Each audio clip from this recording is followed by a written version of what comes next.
Naghahanap ka ba ng ready for occupancy unit na may 3 bedrooms dito sa Laguna? Well, andito tayo ngayon sa Centrina, Calamba to feature one of their model unit na for sale.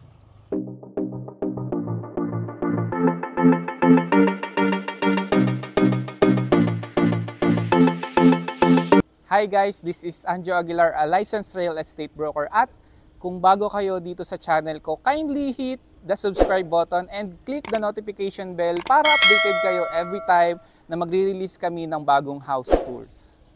We are also in social media. We are in Facebook, Instagram, TikTok, and kindly check na lang yung description dito na nagpa-flash dito sa screen. So today, andito tayo ngayon sa Centrina, Calamba to feature their Amara expanded model, itong nasa likuran ko, which is ready for occupancy unit na and corner lot pa siya. So this property sits in a 165 square meter lot and a floor area of 147 square meters. So pakita ko lang sa inyo guys yung kung gaano kalaki yung lote niya, no? So kung makikita nyo dito sa my left side ko, so this is the extra space or the extra lot na makukuha nyo once you avail this property.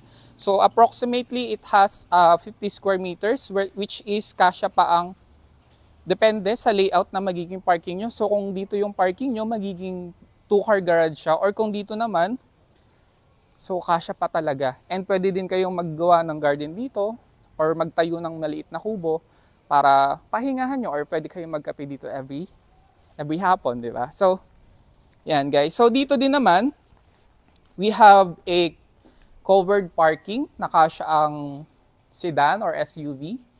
So malaki siya. Ayan. So dito naman guys, so bago natin pasukan, libutin muna natin yung paligid ng property, no? So dito din mayroon tayong setback na around 3 meters. So from the property line papunta dito sa pathwalk. So kung mahilig kayo magtanim-tanim, pwede tayo ditong mag-landscape para yung mga paborito nyong halaman dito natin ilalagay. So meron pa tayo ditong extra space or setback dito sa side. So medyo madamo lang. So lilinisin naman yan after or bago i-turn over sa inyo, no? So tara. So dito pwede nating gawing service area or extension ng ating kitchen. Bakit? Kasi meron tayo ditong access. Tara, lapit ka. So papunta sa ating main house or dito sa may kitchen. Ayan. So, sige. Doon tayo papasok sa kabila. So, meron din tayo ditong sliding door papunta dito sa loob ng house. Ang main door natin is a solid wood. So, yan. And, ayan. Pagpasok nyo, you will welcome with a open layout po na ground floor. So, this will be your living area. Dito nyo ilalagay yung sofa nyo. Yan. And kung napapansin nyo din po, yung tiles natin ay 60 by 60 ceramic tiles. Naka-sliding window na din po tayo. Ito. So, aluminum sliding window. And, ayan nga, yung kanina, ito yung sliding door natin papunta sa lanay. So, this part of the house will be your dining area. So, tingin ko kasya dito ang 6-chair table, or pwede din siguro 8 chair na table. And dito naman sa part na to, ang ating kitchen area. So ganito na po yung turnover ng unit. So nakatiles na po siya, and meron na din po tayong cabinet dito sa ilalim. Ang wala lang is yung overhead cabinets natin. So meron na din tayong lababo dito and faucet. So yun nga, yung nabanggit ko din kanina. So, may access door tayo papunta dito, wherein pwede nyo siyang gawing service area or extension ng kitchen, or pwede ding laundry area. Ayan. So, dito naman sa left side is your first toilet and bath sa ground floor. So, yan, pakita lang natin. Pasok tayo. So, kompleto na siya, and meron siyang floor to ceiling na tiles dun sa may shower part niya. And meron na din siyang lagayan ng sabon dito sa may wall. Ayan, kung nakikita nyo. So, meron na din siyang water closet and lavatory. Ayan. So, ang maganda din dito, meron tayong maid's room. or storage area. So, pasok ako. Ayan. Medyo hindi siya ganun kalaki, pero pwede naman siyang gawing bedroom or kung wala naman kayong maid's room, pwede siyang gawing storage area. So, yan.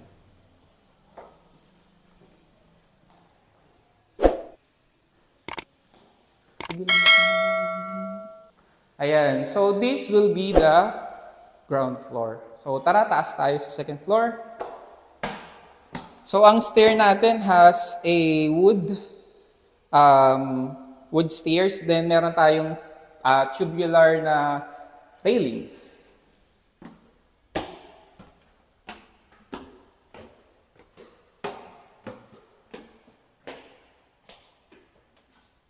So, dito muna tayo.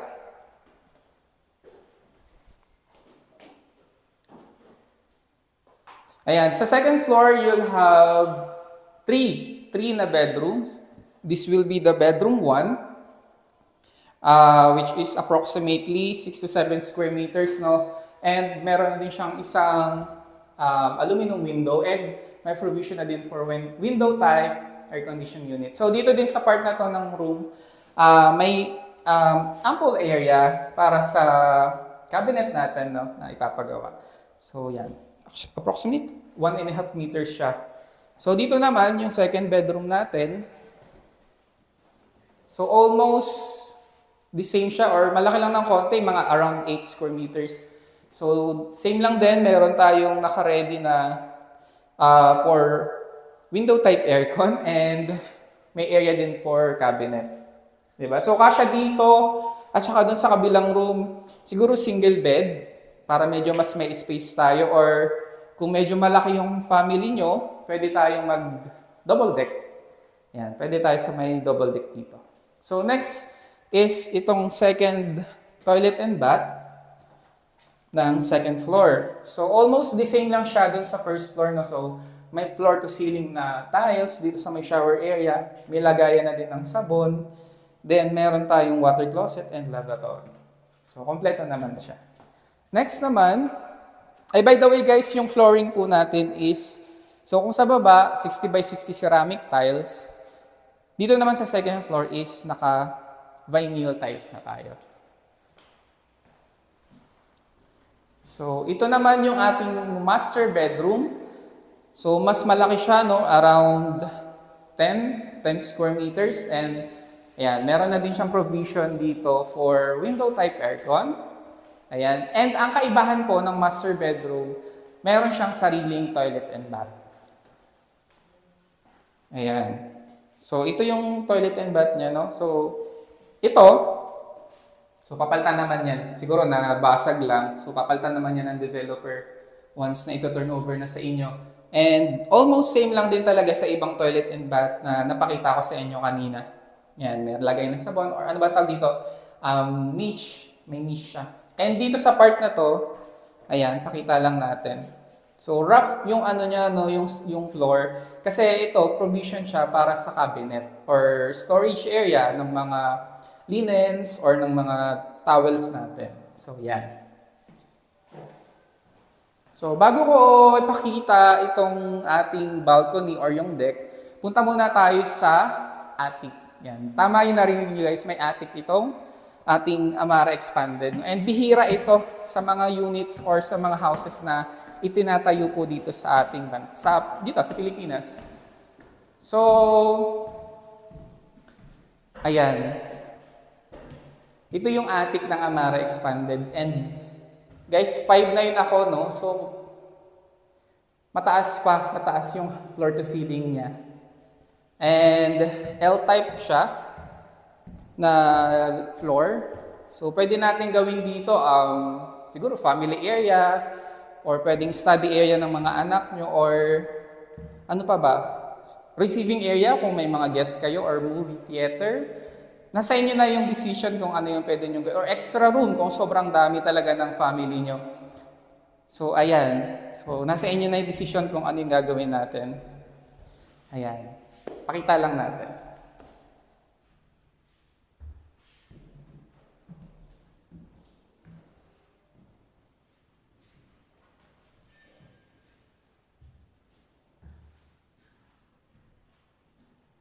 Ayan, so tara, baba na tayo guys kasi ang last part na pupuntahan natin ay ang ating balcony.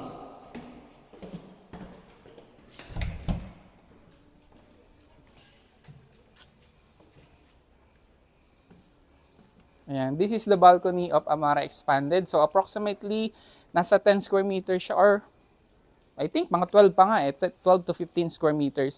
So kaya dito din tayo huling pumunta kasi papakita ko sa inyo kung gaano kaganda yung location nitong Amara Expanded na pinapakita ko sa inyo. So kasi facing amenity siya, so ang kagandahan walang nakaharang sa frontage ng property, di ba? And every time na dito kayo magstay or dito kayo magpapahinga, sobrang marirelax kayo kasi, I don't know kung kita sa video, so bukod sa facing amenities to at facing sunrise, facing Makiling din po ito. So sana kita sa video, no? Kasi ang ganda. So tuwing hapon or every morning, pwede tayong mag-coffee dito.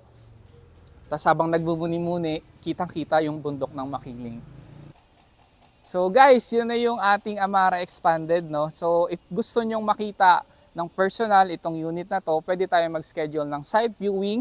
Ipa-flash na lang po namin yung aming contact details sa screen, no? We are on Viber, WhatsApp, and through social media din po. Once again, this is Anjo Aguilar and hope to see you soon on our next house tour. Paalam!